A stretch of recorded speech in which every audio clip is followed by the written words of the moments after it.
Oke, halo semuanya. Hari ini kita bakal bedah sesuatu yang kita pakai, ya, setiap hari, tapi mungkin kita nggak benar-benar paham isinya apa. Yuk kita bongkar bareng-bareng, apa sih sebetulnya yang ada di balik layar semua keajaiban teknologi ini? Pertanyaannya kedengeran simple banget kan? Tapi jawabannya, wah, jauh lebih seru dari yang Anda kira. Komputer itu bukan cuma sekedar kotak di atas meja atau benda tipis di tangan Anda loh. Coba deh, kita bayangin komputer itu kayak sebuah orkestra. Biar bisa menghasilkan musik yang indah, kan nggak cukup cuma punya satu biola aja. Perlu ada 3 elemen penting yang harus kerja bareng dalam satu harmoni yang, ya, sempurna. Oke, kita mulai dari bagian pertama di orkestra kita, instrumennya.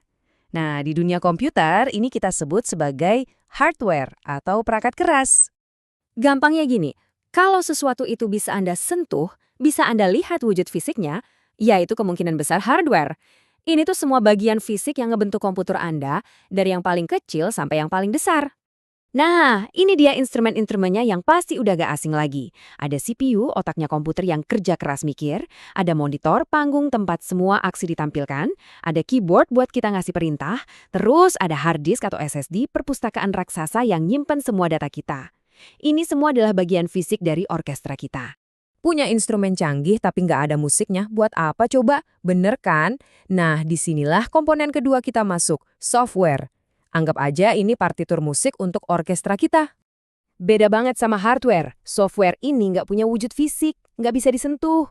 Dia ini kumpulan perintah, program, data, bisa dibilang inilah jiwanya komputer.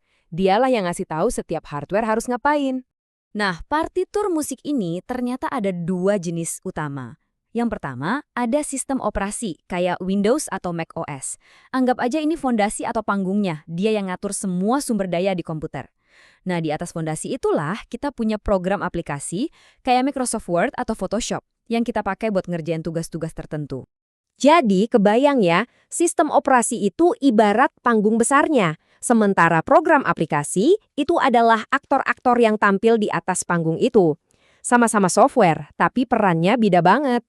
Oke, instrumen udah ada, partitur musiknya juga udah siap. Tapi kok kayak ada yang kurang ya? Ada satu elemen lagi yang paling krusial. Tanpa elemen ini, nggak akan pernah ada musik sama sekali. Inilah dia, sang musisi, brainware. Jadi, siapa musisinya? Jawabannya adalah kita, manusianya, penggunanya. Kitalah otak di balik itu semua, yang ngasih tujuan dan arahan ke hardware dan software. Tanpa kita, komputer itu ya cuma tumpukan logam dan plastik yang diam, nggak ada gunanya. Brainware itu bisa macam-macam. Bisa jadi seorang programmer yang nulis partitur baru. Bisa jadi teknisi yang mastiin semua instrumen berfungsi baik. Atau, dan ini yang paling penting, ya Anda. Siapapun yang pakai komputer, termasuk Anda yang lagi nonton ini, adalah bagian paling vital dari keseluruhan sistem ini. Nah, sekarang bagian serunya. Mari kita lihat gimana caranya ketiga bagian ini, instrumen, partitur, dan musisi, bisa main bareng dan jadi sebuah konser yang harmonis. Ternyata ada ritme dasarnya. Ada siklus kerja 4 langkah yang disebut IPOS. Ini singkatan dari input, proses, output, dan storage. Anggap aja ini ketukan dasar dari setiap lagu yang dimainkan komputer. Contohnya gampang banget deh. Langkah 1, input. Anda, si brainware, neken tombol A di keyboard. Langkah 2, proses. CPU, si hardware, langsung kerja memproses perintah itu berdasarkan instruksi dari software. Langkah 3, output. Software lalu ngasih perintah ke monitor buat nampilin huruf A di layar. Dan terakhir, langkah 4, storage. Kalau Anda simpan filenya, datanya bakal ditulis ke hard disk. Input, proses, output, storage. Siklus ini terjadi dalam sekejap mata, jutaan kali setiap detiknya. Pada akhirnya, semuanya kembali ke sini. Instrumen tanpa musik, ya bakal sunyi. Musik tanpa instrumen nggak akan pernah bisa kita dengar. Dan dua-duanya tanpa ada seorang musisi, ya sama sekali nggak berguna. Ketiganya ini mutlak saling butuh. Inilah aturan emasnya. Hardware tanpa software cuma jadi besi tua. Software tanpa hardware cuma jadi barisan kode yang nggak bisa jalan di mana-mana. Dan yang paling penting, keduanya nggak ada artinya sama sekali tanpa kita, si brainware, yang ngasih perintah. Semuanya kembali ke kita.